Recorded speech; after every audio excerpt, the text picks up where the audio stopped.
But hold on. There we go. Truly free flowing and unscripted. Yeah, truly. Yep. I have nothing prepared. What do you want to talk about? Let's keep it that way, man. I think that the pod flows better when we're not prepared. Like seriously, like it's a like there's no thought process to it, so it's just free flowing. That's fair. I mean, we can start with just some rapid fire. Just run through some scores real quick, man. And I don't know how much you got to watch. Chris is back with us on the pod. This is 40. This is number 40. By the way. Is it 40? Look at us. Yeah, man. The podcast is officially older than me. Ooh, all right. I don't know how much you got to watch with your debacle of a week, but we're gonna try. Yeah. So did you guys didn't do a Friday, did you? I don't know what we did. I know you did I'm pretty sure you did a Thursday because you mentioned something about it in a chat or the page or something. But I don't think you guys did a Friday. So I'll tell you right now, I did not watch the Bucks and Eagles game at all. So if you want to recap that, I didn't see it. Vegas is weird. I don't know how you watch sports on the West Coast. It's like I was still in meetings when the game started. So I don't even know if we talked about it, right? But I do know that it wasn't as close as the score dictates, and the Eagles still had an opportunity to win the game, right? Like it's weird. I can't put my pulse on them whatsoever, right? Like I still have zero expectations. Right now, all I know is if they drafted today, the Eagles would have 3 top 10 draft picks, and that would be phenomenal. And like I couldn't tell you, so I know they need to do a couple things. They need, let's just pretend 3 top 10 draft picks. They need to go offensive line, defensive line, and linebacker, right? In that order, right? Like that's what they need they need to get a little bit younger and more solid on the offensive line. They've been decimated year over year. Defensive line needs to get a little bit younger. Cox is not getting younger. Brandon Graham's out this year. He's not getting any younger. So, they really need to solidify that. And like, they've never paid attention to linebacker, right? And like, you can't let a Micah Parsons pass you by, right? Like you really can't. As much as Joke is playing well for Cleveland right now, Parsons is on another level, man. He just is. Right. It's I watched his speed. I forget who the Cowboys were playing. It was either this week or the previous week, but like he made a beeline for the quarterback, and like it looked like the quarterback did an Eli Manning impression and flailed his arms and threw the ball away as quick as he could, because this dude was coming at like Mach 3. And I was just like, you can't teach that, man. That's natural given ability. It's phenomenal. So that being said, back to the game, still can't put my pulse on Jalen Hurts. He played poorly for 3 quarters, and then all of a sudden started playing well. He was getting pressured quite a bit, and that was evident of him scrambling. They didn't run the ball at all until the 4th quarter. When they needed to be throwing the ball, they actually started running the ball a little bit, and Sanders busted out. Like I think he had 2 carries for 10 yards. He wound up with 9 carries for like 63. Well, that's one thing I've wanted to ask you about, because as a Sanders fantasy holder, why do they refuse to play him? Like, does he not get along with the coaching staff? Did he sleep with someone's wife? I think he's averaging like 9.5 carries a game. It's mind-blowing to me, right? Because when he gets the ball, he explodes, right? I'm not going to say every time he touches the ball, but like he needs to touch the ball 20 times a game. he needs Alvin Kamara numbers. He just does. Because I have him too. And and Devontae Smith, why are you not throwing to him? Are they just doubling Devontae? Because he legit runs phenomenal routes. And is it the fact that Jalen doesn't have time to get the ball to him? Or are they just doubling him and saying we're gonna let Jalen Reagor and Quez Watkins beat us? Which is probably the case. Well, and the interesting thing is you might as well double him, because if Sanders is only touching the ball on average, we'll just say 9. I'm just going to round down 9 times a game, and maybe Gainwell's another 5. That means they're throwing the ball 40, 45 times a game. I just right like that should be about the math, and that just seems really off from what you'd want to do with a rookie quarterback. It should be the math, but they didn't have the ball that long against Tampa Bay. He threw the ball 26 times. They had 19 rushes, but 10 of those were Hurts. So he was on the run. He was running for his life, almost the entire game. And I go back to an argument that me and Andy are having, and it looks like Atticus is trying to log in. So welcome, Atticus. And just to bring him up to speed, I couldn't remember if we talked about Thursday's game or not because I blocked it out. Good evening, gentlemen. Good evening. But you gotta, I disagree with Andy. I understand if you're playing Tampa Bay or you're playing supposedly the Browns or Carolina, teams that have a solid front 7, your game plan is going to be altered. But to completely move away from the run is just mind-blowing to me. Mind-blowing, Yeah. He has zero, it's Sirianni, right? And Sirianni sounds like a wine, and it's the kind of shit you're going to buy in 7-Eleven off the rack, right? It's just not good. That's my perception right now. And I am fully it's house money this year. I joke about that a lot on the page, but that's where my expectations. I still don't know who the Eagles are. Look at that motherfucker. Right. All sharp, man. You look good, Atticus. Why, thank you. Suited up. Where are you off? Where are you off to, man? I'm actually on my way to BJ's. I had a long day at work today, and I'm just able to get in my car. I have to go to BJ's, like I said, pick up a couple of things, and then I'm headed home. All right. Man, I didn't know you roll like that to BJ's. It's just a uniform. I've seen you, Chris, at work. So, I kind of want to pivot from the Eagles and go talk about the Cowboys a little bit. You kind of were comparing, brought up Micah Parsons there. And my question I want to propose to you guys is this. I've already read, because every Monday or Tuesday, I forget what day, but ESPN does this thing where they say what's an overreaction and what's not an overreaction. And one of the things they said is not an overreaction is that Dallas has won the East already. And I will say they are 5-1. They look vastly improved over last year. I'll give them that. But then I look at who they've played, and they lost to the Bucks.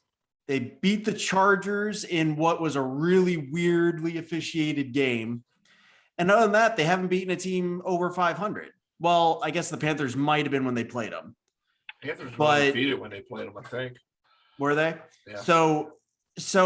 But at the same time, we think the Panthers 3-0 was kind of fool's gold too, right? So my question is, are they that much better, or have they just, had the benefit of a relatively easy schedule thus far? Because even the Patriots, who are a tricky team, still are about a year or two away from being serious, a serious threat to anybody. So, are the Cowboys for real, or are they just taking advantage of a favorable schedule right now? I'll take that question, and I'll go out on a limb. As it's not even a limb. And I do not like any parts of the Cowboys. Like, fuck the Cowboys, their coach, their fans, all of them. But the Cowboys are for real. And what you'll find happening is the teams that perform really well and are playoff contenders are teams who are clicking on all three aspects of their team: special teams, defense, and offense. I would be the first one to say that I am very surprised at how well their defense has been playing this year. Offensively, I'm going to also say that I didn't think that Dak would not only pick up where he left off, but he's on a whole nother level right now. Usually when you have a team that is playing as well, and then I want to diffuse the argument that they didn't play anybody too, because they're blowing teams out. Like, they make it look really easy marching up and down the field. Dak Prescott has thrown, I mean, he's just putting up gaudy numbers right now. Numbers that, like, you love to hate him as an NFC East rival, but you got to respect the fact that, listen, he's on top of his game right now. And the defense has been playing just lights out. Now, what I will say is, as good as Diggs is, he just happens to be in the right spot at the right time often. And we had a safety like that on the Giants a number of years ago. I forget his name. He was a 1 year, now I'm not saying this guy's going to be a 1 year, one hit wonder, but he just happened to be in the right spot at the right time every game. He had like 10 interceptions that year. And then the next year he had none. The following year he was cut. That's how he just happened to find himself in the right place. But are the Dallas Cowboys for real? There's no question about it. And it pains me to say it, but it's true. I concur, right? Like, and I'm going to go a little bit further on Diggs, right? Like, Diggs is a little bit of a liability too, right? Like, he's got some penalties, he's got some yards against him. I'm not going to discount the fact that he has 10 interceptions in 18 games, right? Like, I'm not going to discount that. And like, he can take it back to the house, which he has shown. So like, that's obviously a plus. But, you know, does the ends justify the means? Does one outweigh the other? You know, they gave up 29. I don't think the score was as close against New England, right? 35-29 is the final score. They had 82 offensive plays in the game. 82. That's insane, man. Comparably, the Patriots had 48 plays.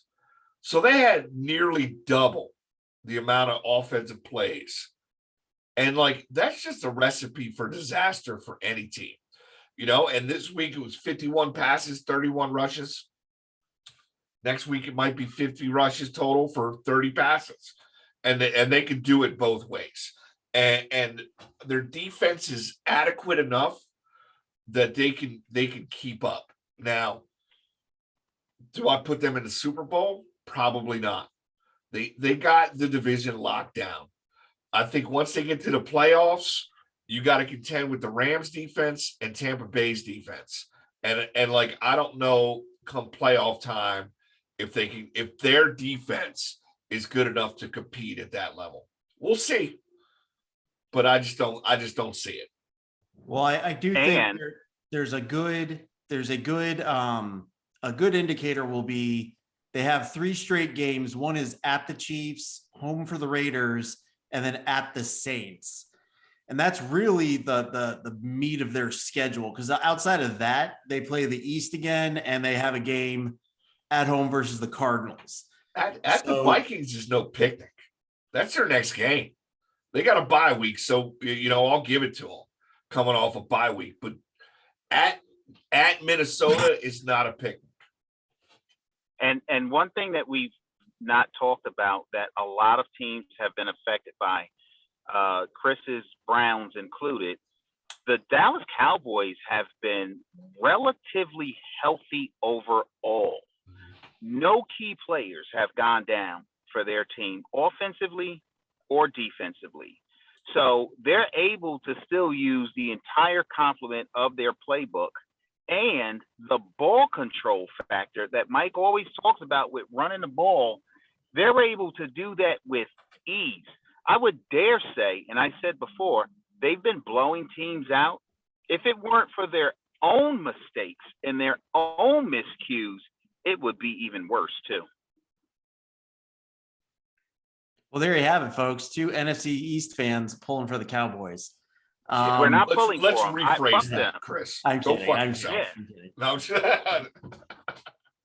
Yeah, I got a hey, plumber their from starting Texas, safety I'm just got arrested though. Well, there you I go. did see There you that. go. Well, you know, the He'll scary be out thing, by game time. the scary thing is Gallup hasn't even been playing either. So, I mean, they got him on IR. He should be coming back in a couple of weeks. And the only reason why I know that offhand is because he's on my other fantasy team. He's been sitting on IR the entire season so far. I'm not sure he gets back into the rotation though, man. CeeDee Lamb's on another level. Amari Cooper apparently runs the best routes in the league. And they have 2 solid tight ends and they have 2 solid running backs. And they didn't really use their tight ends in New England. Not in the past, not for passing plays anyway. Maybe for protection, but they ain't throwing to them a lot.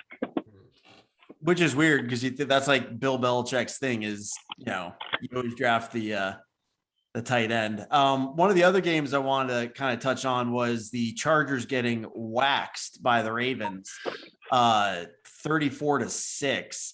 Now, I didn't see much of that game other than the score, which honestly, the score, like that game probably hurt me more than the Browns game did. We'll get to the Browns in a little bit since they're the Thursday night game too. So instead of having 2 separate Browns segments, we'll just have a jumbo one that you guys have been waiting for. But, I didn't see a lot of that game, but holy cow. And it's weird because the other player, and the only thing I really know about the game that's weird is I forget which league it was in, but in one of the leagues I was playing against Lamar Jackson and he didn't do that well in fantasy, which means he didn't have a off the page kind of day. So I don't know where all the points came from, but that score made me raise an eyebrow a little bit. You guys have any insight on that one? He ran the ball. They ran the ball really well, and it looked like fantasy 2012, right? Legit. Le'Veon Bell scored a touchdown. Devontae Freeman scored a touchdown, and Latavius Murray scored a touchdown. They ran the ball. They had 38 carries for 187 yards, and Jackson had 51 of those. So, he did his thing. He did his thing. What impressed me more is, and I think it's an anomaly for the Los Angeles Chargers, but they basically shut down Justin Herbert, right? And he didn't play bad, but they shut him down. He didn't have any INTs. Let me see how many sacks they had.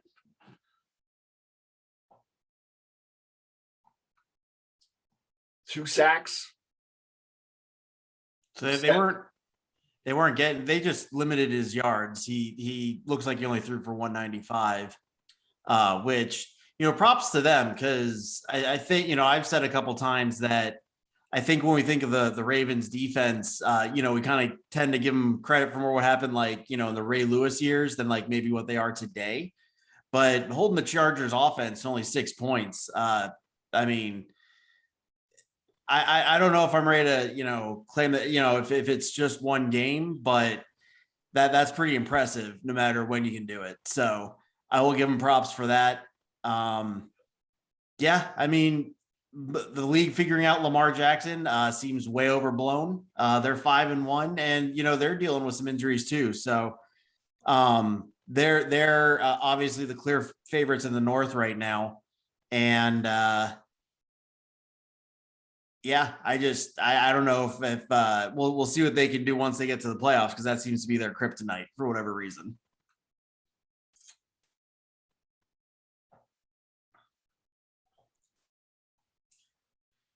But yeah, so from there, the games, it was really an interesting weekend. The teams you expected to won pretty handedly. Congratulations to the Jaguars for finally getting off the schneid. I think they broke a 20 some odd game losing streak. So, good for them with everything going on. They managed to pull together a win. Did any other games really stick out to you? Last night's game, The Bills at Titans? Bills and Titans, was a dogfight, man. Yeah. And like I know he lost, right? And I don't know who watched the game last night, but I wound up getting sucked in to the end, right? Because the last 4 or 5 minutes of the game was super intense. But fucking it was insane. Josh Allen may be my favorite quarterback in the league. He just might be. He has a rocket for an arm, and he has no fucks of taking the ball to where it needs to go.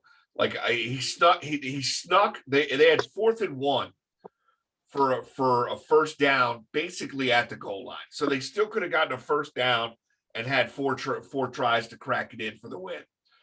And like he slipped on the quarterback sneak, right?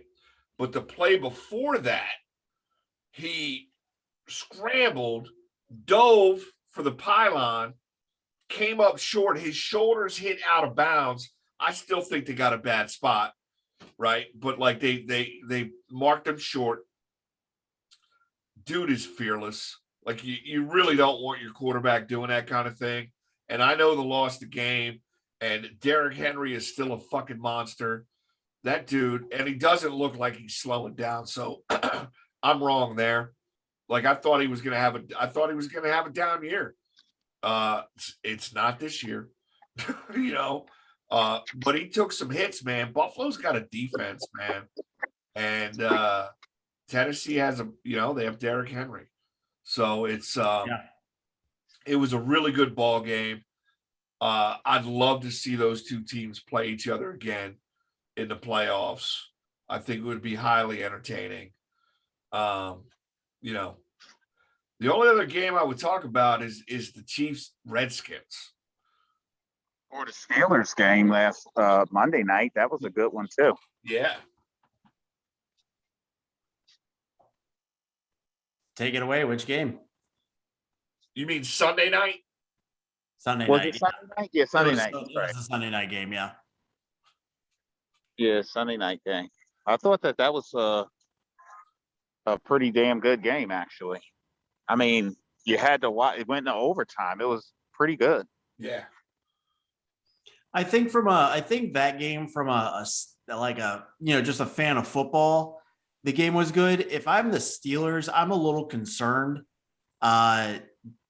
They played a banged up defense that was already like 30th, if not worse, in the league, and they still needed overtime to win.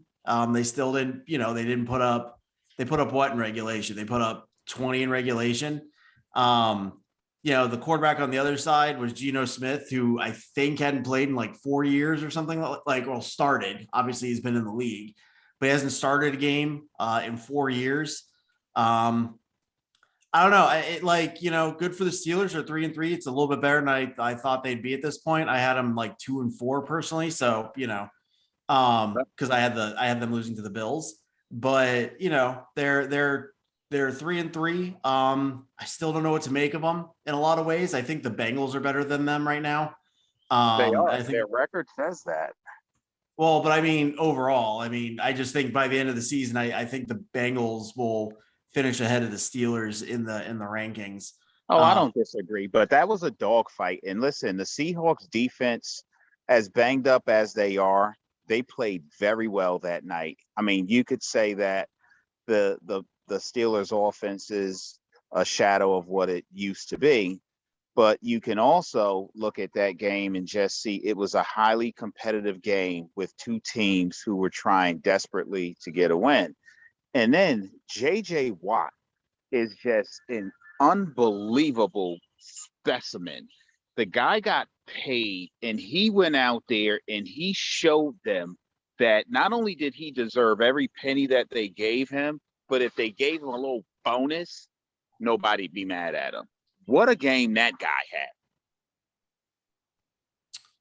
had. So the other game you mentioned was Kansas City at Washington. What'd you like about that game, Loy? It's not that I liked it, but like we talked about this a few weeks ago, and then Atticus and I talked a little bit about this as well. Kansas City's in fucking trouble, right? Like they did not look good for a half. You know, they pulled it out in the second half against the Washington Redskins, who are not what defensively, they're not what I thought they were going to be this year at all. They're not even remotely close. Yeah. You know, Patrick Mahomes looks erratic. I didn't look at the byline. I'll see if I can pull it up right now. But Tyreek Hill had 9 for 76 and a touchdown. Proves my point. You can live with that all day long. Yeah. You know, that's the factor in my mind that keeps you able to win the game. You know, Kansas City won, but they beat the Redskins. Oh, Yeah. Washington football team. My bad. Yeah, you know, it's what's interesting about the Chiefs this year. If you would have told me the key to beating them was just simply just throwing your entire defense on Tyreek Hill and taking your chances with everything else, I don't think I would have believed you. But that seems to be the key to it. Just double, hell, triple cover Tyreek and let them beat you with someone else, because apparently they don't have anybody. I mean, Kelsey's still getting his numbers, Yeah, but he's not putting up the points that we're accustomed to seeing with them. Now they still scored over 30, and I don't know what they're averaging on the season. But yeah, if you would have told me like at any point last year, like, hey, all they have to do is double cover Tariq all game and just like hold him to under 100 yards, even if he gets a touchdown, and you'll have a good chance against him, I don't know if I would have believed you. The one other game I want to touch on really quick, just because I find it funny. Aaron Rodgers yelling, "I own you" at the Bears fans. Definitely brought a little gleam to Liesl's eye I've never seen before. So yeah, we enjoyed that one. That's one of the games I did watch, because that was one of the games we could get here before having to go out. So yeah, that was good. I enjoyed that game. It was a little bit closer, I think, than the final score indicates, although the Bears kind of did well the first, like, I'd say quarter and a half, and then they just kind of fell apart. I think this is Nagy's last year. I don't see how he makes it past this year. You guys have any thoughts on that? I think that's more evidence of how there are certain head coaches that are better served remaining coordinators. They should not be head coaches, and Nagy's one of them. Agreed. I think we'd be remiss not to talk about the Raiders bouncing back. You know, after a tumultuous couple weeks, right? Like they had a good game, man. You know, they played Denver, who was kind of solid. I mean, Denver's still 3-3, but you know, Raiders bounced back, got a win in Denver. Played well, kind of put all that noise aside. So I'm looking forward to seeing how they continue through the year, through the rest of the season, because I think the Raiders, you know, have a pretty decent squad, and with the Chiefs kind of falling off a little bit. Although after this past week, you know, after 3 weeks, it's a very tight race in the AFC West. You know, we got 2 teams at 4-2, 2 teams at 3-3. Yeah, it's going to be a dogfight. It'll be what makes the Raiders interesting to me is outside of like Waller and maybe Carr. Like, you look at their team, and I can't tell you like an offensive person I'd be like, oh, I wish, you know, the Browns had this guy. You know what I'm saying? Like, they don't have like a big name player on offense, yet someone always seems to step up. Week 1 against the Ravens, it was Edwards, you know, and then Waller had a game. You know, they got a little shut out by the Chargers, but I mean, other than that, they've had like just someone. I think I want to say Ruggs was the player of the game for them this season, versus the Broncos. It's just interesting. They're just kind of an enigma in the sense that, like I said, if you line up their if you were to have your pick of fantasy people once Waller's taken and maybe Derek Carr. Like I got Derek Carr in our league off the waiver wire. So, I mean, who do you know, there's no one on that team you want, but at the same time, they're 4-2 and they're putting up points. So I think it's their defense too, right? Like both like Denver. I think every team in the West has a pretty solid defense. Denver's got a solid defense. Raiders have a solid defense. Chargers have a solid defense. The only one that doesn't, Kansas City Chiefs. yeah, the Kansas City, who I picked to win that division, is not making me look like I know what I'm talking about. That's for sure. No. Should be interesting. So we finally moving. Is the ghost back? Are we moving? Ghost back. Yeah, the ghost has been trying to track down $5,000. So that's what the ghost has been doing. 24/7? You got zero time to make one comment? Like, I'm still here. My team lost. I'm sorry. I do a bi-weekly podcast. If people want my comments, they can listen to the podcast. That's right. Why am I going to give it away for free when it's, I'll post something. All right. Man, it's nice to see how much y'all miss me though. And by the way, well, Greg did get your video that you sent him, so that was posted at least.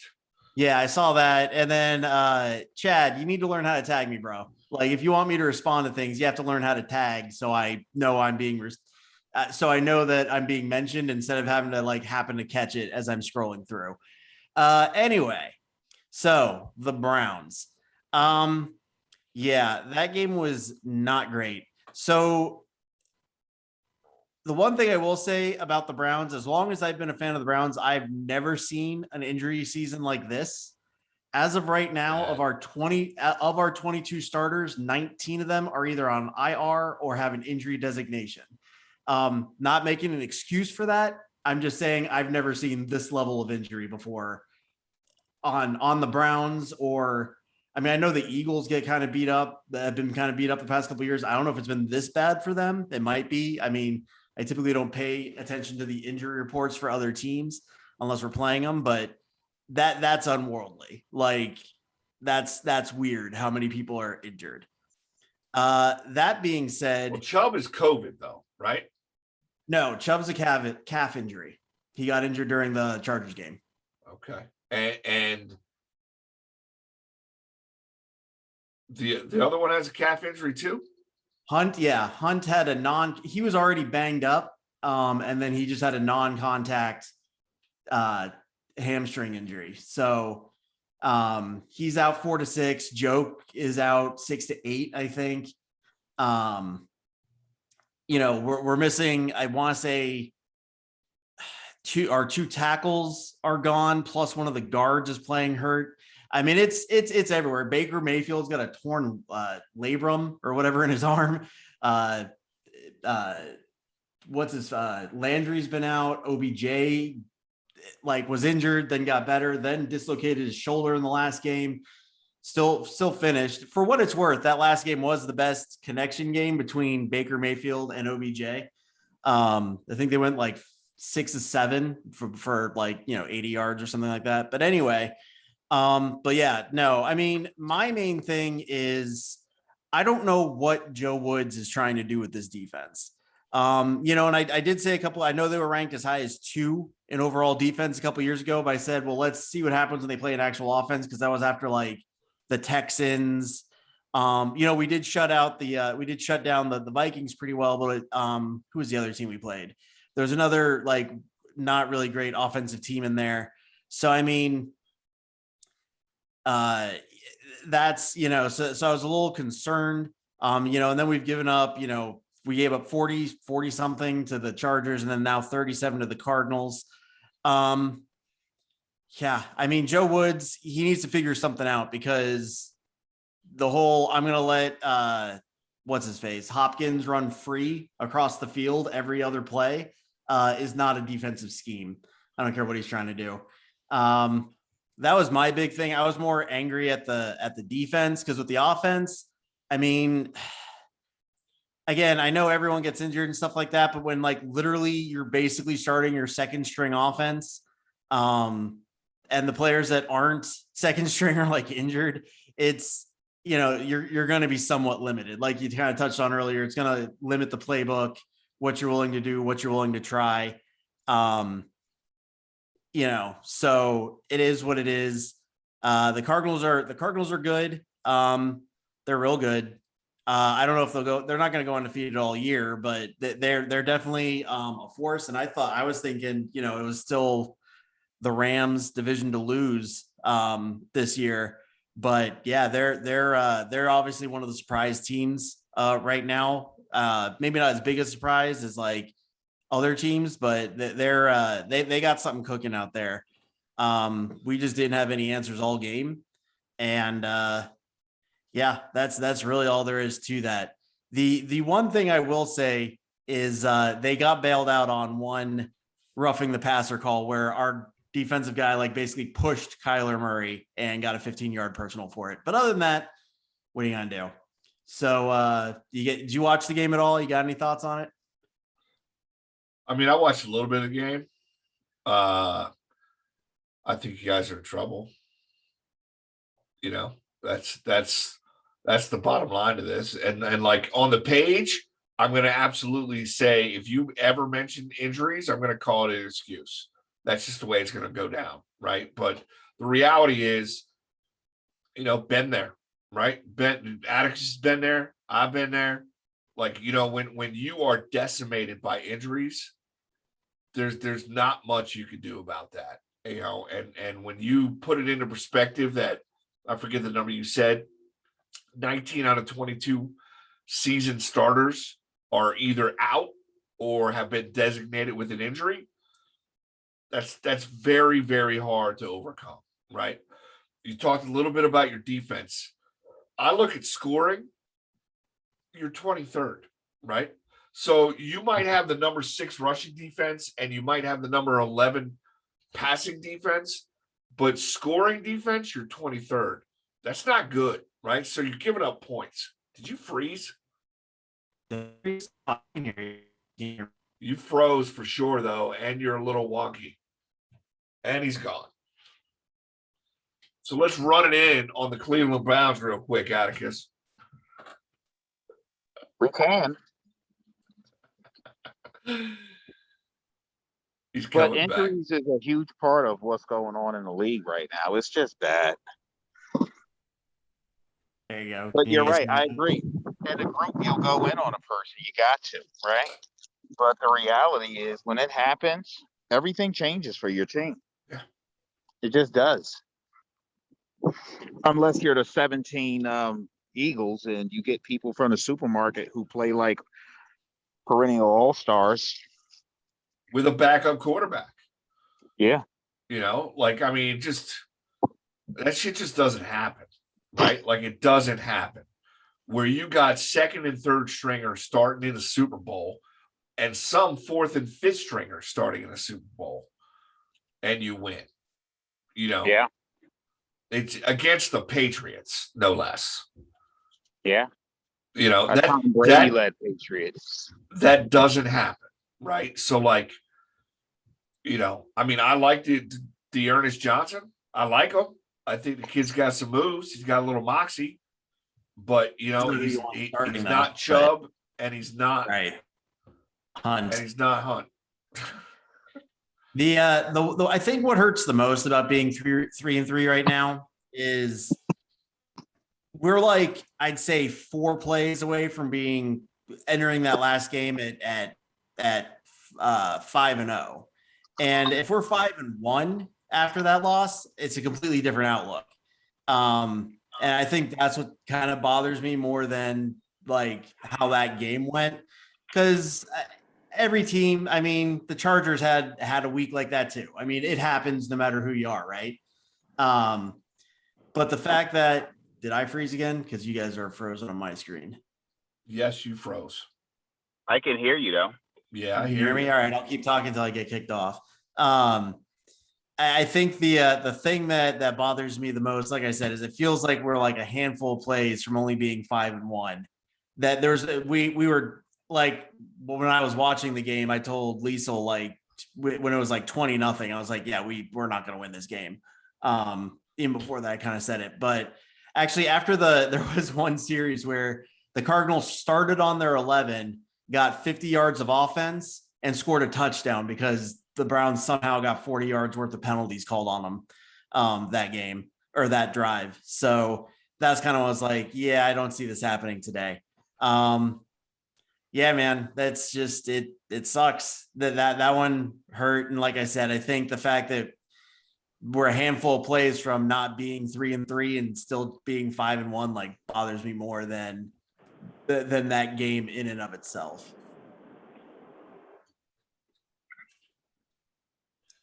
So how you feeling about Thursday? If I'm being honest, so I happened to glance at the line because I was curious. The line opened at 5.5. Right now it's about 3 for Cleveland. Cleveland's -3, which on their home field basically means it's a toss up. If I'm being 100% honest, I rather them not start anyone, like just start all second stringers and take 2 weeks off. Because at this point, I rather, instead of getting Baker hurt more or something like that, if we don't play Baker and we don't play our injured linemen and whoever else and gives them 2 full weeks of rest heading into the Pittsburgh game. And the division games are going to be where if Cleveland's going to make the postseason, it's going to be by doing really well in the division this year. So that's what heading into Thursday. I don't know, because Denver, I don't think as good as their record is either, but we're so injured. I don't want to, I can't decide how it would go. So I rather them take the loss and rest some people and get ready for Pittsburgh more than see more people get injured playing the Broncos at this point, if I'm being 100% honest. For the sake of how I feel about the game, I honestly don't know. I'll hear what you guys say and then make my pick at the end, because I don't know. I think that's smart, what you just said. I mean, that's what happened with Kadarius Toney this week. They threw him back out there when he still didn't recover from a foot injury. 3 plays in, he's out. So give your guys a chance to heal up. It's a long season. You got way too many injuries that you're contending with right now. Trust your backups. Let all of them have first play reps in practice. All of them. And a week's worth of practice will do well. Not a week; it's a short week, but if all of them are practicing, it'll do them a lot of good. They'll have some pre-scripted plays that they'll be able to run and feel comfortable with, develop a little bit of chemistry, and trust in your team. Next man up, right? Give them a chance. Let your starters heal, because you want to be clicking on all cylinders in the latter part of your season. The beginning is great, right? But if you're dealing with injuries and you need guys to get healthy, let that happen earlier on when playoff implications are pretty low and you got time to recover. So I agree with you. Who's going to win? I don't know. I really don't know. I'll go with the home team just because it's the home team, but that largely depends on who's starting, and we don't know that yet. And I think that could be said for both sides, right? Like Teddy Bridgewater's questionable right now. So, I'm more confident with Denver winning the ball game if Teddy Bridgewater's playing quarterback versus Drew Lock. I'll tell you that much. I've read that Landry might be pulled off IR. They still haven't determined to play on Thursday. Still might happen. If I'm a betting man, I bet that Baker makes every effort to be on that field even against doctor's wishes. That's how far, that's who Baker is, right? Right. As much as I agree with the logic behind both your statements, right? Like the reality is, I think Baker's going to play, and I think he's going to get hurt more. I don't know if Jarvis is going to play, but they're banged up, and they should rest everybody. Will they? We'll see. I think Denver wins the game. Yeah, I mean, and that what you just said scary. Like, it would be one thing if our entire offensive line and Chubb were playing right. Then okay, Baker, you're injured, but you don't fine. At least we can protect. But I don't know. Like I couldn't even tell you who the starting offensive line is right now because they're all in various shades of injured. All I know is the two tackles are definitely out. I still say they just take the L, go, and go start the conference schedule at 3 or the division schedule at 3-4, and let the chips fall where they may. Because I still think I think the Browns, if they can get half the start, like if Jarvis is back and Baker heals up, and we get one or two of the tackles back plus one of Chubb, I think we can handle Pittsburgh, if for no other reason than their offense isn't super scary. So I rather see them heal up. Just because they're my team, I'll say Cleveland at home by like 2 points or something like that, just because I don't think Denver's as good as their record is either. But we'll see. I mean, the one thing I will say that gives Cleveland a little bit of an edge is their defense is not nearly as banged up as the offense is. And usually Thursday night games favors the defense a little bit because, they're a little bit more reactionary. And right now, I think even with their scoring defense being low, I think overall Cleveland's defense ideally is better than Denver's. So I'll give Cleveland the edge there, and it's just enough to hang on for some low scoring 2023 affair. You have it. Sounds about right. Denver has the number 4 scoring defense. Just throwing that out there. Number 4. Yeah.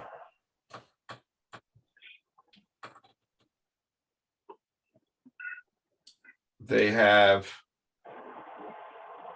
the number 13 passing defense versus number 11 for Cleveland.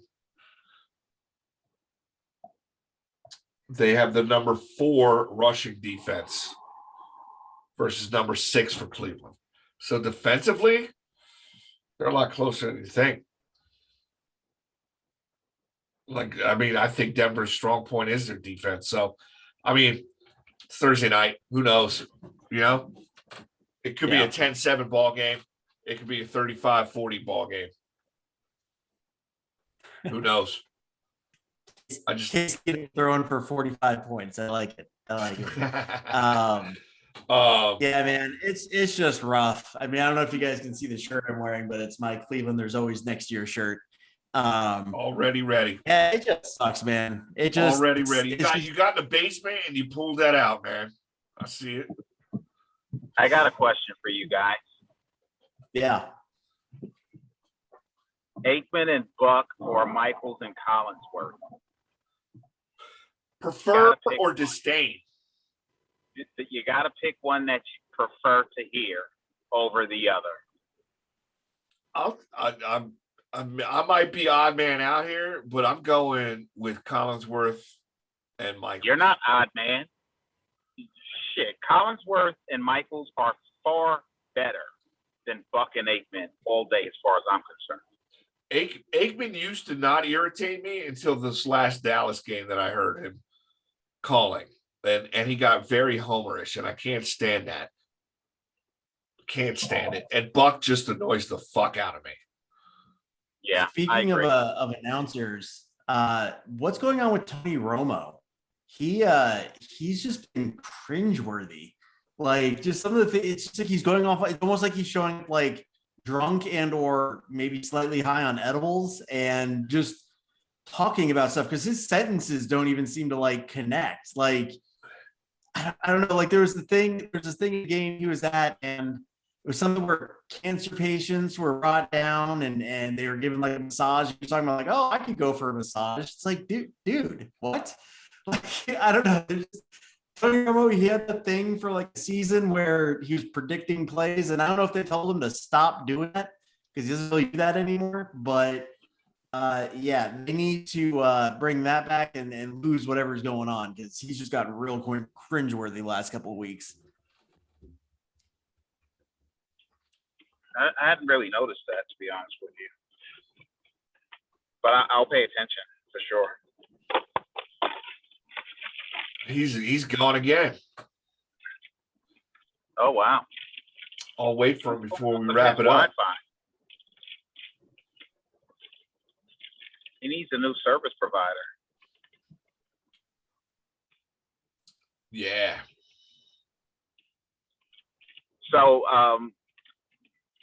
he and I are picking Cleveland only because they're the home team, and you're going with. Going with Denver in the I upset. agree with you. I agree with you that Denver's offense is better than.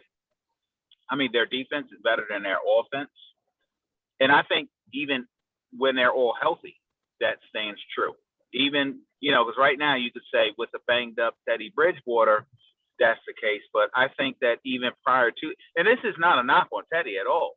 I think Teddy Bridgewater is a good quarterback. I don't think he's a championship quarterback, but I think he's a good quarterback. Yeah. I think that they're still trying to find who their quarterback is going to be in Denver. And I don't think that they're sold on Bridgewater or Drew Lock as the quarterback of the future out there. Defensively, I think, they get damn, why can't I think of his name right now? But their linebacker, he's Vaughn Miller. Right? Von Miller, isn't he or something like that? Like he's near the tail end of his career on the wrong side of 30, but he's still playing on at a high level. But what are you going to get? Another year or two that are highly productive out of him? Yep. So I think that there's still a lot that they're trying to figure out in Denver. It's not figured out yet, but they got enough pieces to keep the middle of the pack.